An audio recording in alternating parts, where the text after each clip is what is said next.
Amen.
오늘의 말씀은 세상을 밝히 비추는 빛이라는 제목으로 여러분들과 함께 나눌 거예요. 이같이 너희 빛이 사람 앞에 비치게 하여 그들로 너희 착한 행실을 보고 하늘에 계신 너희 아버지께 영광을 돌리게 하라. 여러분, 오늘은 말씀을 시작하기 전에 간단한 실험을 한번 해볼까 해요. 이렇게 손전등을 가지고 빛을 종이에다가 비추게 되면 어떻게 될까요? 한번 비춰볼까요? 맞아요. 빛이 통과하지를 못하고 있네요. 종이가 빛을 잘 통과할 수 있는 좋은 재료는 아닌 것 같아요. 그렇다면 두 번째는 거울에다 비추면 어떻게 될까요? 손전등을 거울에다 비춰보니 아하! 거울에다 빛을 비추자 빛이 반사돼서 더 많은 곳을 비추게 되네요.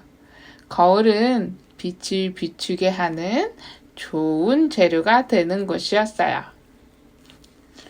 오늘의 실험을 통해 알아볼 수 있는 건 빛이 더 잘 반사되게 하기 위해서는 종이가 더 잘 반사되었나요? 아니면 거울이 더 잘 반사되었나요? 맞아요. 거울이 빛을 잘 반사시켜 어두운 곳을 더 밝게 비춰주는 역할을 하죠. 이처럼 오늘의 말씀 속에서 예수님은 우리에게 세상의 빛으로 살아가라고 말씀하셨어요. 빛으로 살아가라고요? 뒤에서 막 후광이 쫙 비치는 그런 의미일까요?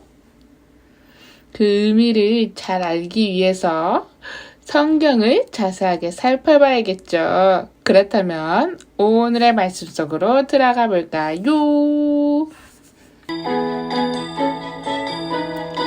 오늘도 여김없이 예수님은 산에서 많은 무리들에게 말씀하고 계세요. 너희는 세상의 빛이다. 산 위에 있는 저 높은 동네가 숨겨지지 않는단다. 또 등불을 켜서 밑에 두는 사람은 없단다. 캄캄한 집에 등불을 켜서 높은 곳에 올려두면 그 등불이 어두운 집안을 환하게 비추듯이 말이야. 빛은 숨겨지지 않는단다. 빛이 나기 때문이지. 아하, 예수님의 말씀에서 빛은 어디에 있든지 드러날 수밖에 없다고 말씀하고 계세요. 산 위에 있는 높은 동네는 숨겨지지 않아서 누구나 볼 수 있게 드러나듯이 아무리 깜깜한 어둠일지라도 그 안에 있는 빛은 숨겨질 수 없어요. 그러므로 불을 켜서 높은 곳에 놓아야 하듯이 빛을 사람들에게 비출 수 있도록 세상을 향해 내어놓아야 한다는 오늘의 말씀이었어요. 그래도 빛이 되어서 세상에 비춰야 한다는 말은 아주 어려운 것 같아요. 그러면 여러분, 빛이 무엇인지 그리고 어디서부터 처음에 시작됐는지를 한번 생각해 봐야겠죠. 빛이 언제 생겨나게 된지 아는 친구 있을까요? 성경 맨 앞 창세기 1장 3절에 보면 하나님이 뭐라고 하셨죠? 빛이 있으라 라고 말씀하셨어요. 가장 먼저 빛을 창조하신 거예요. 깜깜한 어둠 속에 빛을 비추시고 생명체를 창조하셨어요. 빛을 비추시고 창조하신 생명체, 우리가 아는 거 무엇이 있죠? 땅에서 나는 식물, 과일, 동물, 물고기, 새, 사람. 맞아요. 모두 하나님께서 창조하셨어요. 너무너무 어두워서 어지럽혀 있고 질서가 하나도 없던 곳이 하나님이 빛이 있으라 말씀하시고 빛이 생기자 생명체가 살아나고 질서가 생겨나게 돼요. 그래서 물고기든 물에서, 동물들은 땅에서, 새들은 하늘에서 각자의 위치에 맞게 질서를 찾게 돼요. 그런데 아까 분명히 우리가 세상의 빛이라고 하셨는데 창세기 보니까 빛은 우리가 창조한 게 아니네요. 그런데 왜 우리를 빛이라고 말씀하신 걸까요? 하나님께서는 어둠밖에 없는 우리를 위해 이 땅에 예수님을 빛으로 보내셨어요. 예수님은 세상에서 가장 밝은 빛이 되신 분이에요. 예수님은 이 땅에 오셔서 아픈 사람을 고치시고 배고픈 사람을 먹이시고 슬퍼하는 사람을 위로하셨어요. 이런 예수님의 모습을 보면서 사람들은 빛을 보게 되었어요. 우와, 어둡기만 했던 세상에서 깜깜한 줄만 알았던 이 세상에서 우리를 구원하실 생명의 빛은 바로 예수님이시구나. 예수님은 하나님의 아들이시구나. 하며 하나님을 보기 시작했어요. 오, 드디어 진짜 빛이 찾았네요. 빛은 누구시라고요? 맞아요. 예수님이에요. 우리가 함께 읽었던 성경 본문에서 너희는 세상의 빛이라 하신 말씀은 빛이신 예수님에게 붙어있는 우리는 저절로 빛이 된다는 말씀이었어요. 여러분, 아까 우리가 했던 첫 번째 실험에서 빛을 잘 반사시키는 건 종이였나요? 거울이었나요? 그렇다면 예수님이라는 빛을 잘 반사시켜 많은 사람들에게 빛을 보게 하기 위해서는 우리는 종이가 되어야 할까요? 거울이 되어야 할까요? 맞아요. 거울처럼 빛을 잘 나타내고 잘 반사하는 반사체가 되는 게 가장 좋은 빛을 반사하는 거겠죠. 여러분, 우리에게는 빛이 없었어요. 어두움만 있었던 깜깜한 우리를 위해 하나님은 예수님을 빛으로 보내셨어요. 그리고 예수님으로 인해 우리는 빛으로 살아가는 자녀가 될 수 있게 되었어요. 그리고 오늘도 우리에게 말씀하세요. 아직도 어둠 속에 살아가는 많은 사람들에게 너가 예수님을 볼 수 있는 빛이 되어주지 않을래? 라고 말씀하고 계세요. 나는 어둠 속에 살아가는 사람들에게 빛이 되고 싶나요? 아니면 어둠이 되고 싶나요? 여러분 모두 빛이 되고 싶다라고 전사님이 들었으니까 빛이 되고 싶은 친구들은 꼭 기억해야 하는 게 있어요. 사람들에게 빛이 되는 존재가 되기 위해서는 빛 대신 예수님에게 꼭 붙어 있어야 그 빛을 반사할 수 있는 존재가 될 수 있다는 걸 기억했으면 좋겠어요. 내가 가는 곳마다 어두움을 밝히고 나를 통해 어두웠던 사람들이 예수님을 보게 되고 그로 인해 하나님께 영광이 되는 삶을 살아가는 우리 유년부 친구들의 삶이 되기를 간절히 소망하고 축복합니다. 기도하겠습니다.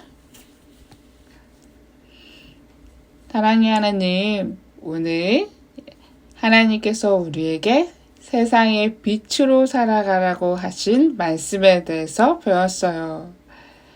우리는 빛이 될 수 없지만 빛이신 예수님께서 이 땅에 오셔서 우리를 빛의 자녀로 삼아주시고 예수님을 통해 빛을 낼 수 있는 존재로 만들어주셨다는 것도 우리가 알게 되었어요. 빛 대신 예수님에게 꼭 붙어 있어서 예수님의 빛을 가장 잘 비출 수 있는 그런 반사체가 되어서 많은 사람들에게 나의 모습을 통해 예수님의 빛을 볼 수 있고 그로 인해 하나님께 영광을 돌릴 수 있는 우리 유년부 친구들이 될 수 있도록 인도하여 주세요. 예수님의 이름으로 기도드렸습니다. 아멘. 하늘에 계신 우리 아버지의 이름을 거룩하게 하시며 아버지의 나라가 오게 하시며 아버지의 뜻이 하늘에서와 같이 땅에서도 이루어지게 하소서. 오늘 우리에게 일용할 양식을 주시고 우리가 우리에게 잘못한 사람을 용서하여 준 것 같이 우리 죄를 용서하여 주시고 우리를 시험에 빠지지 않게 하시고 악에서 구하소서.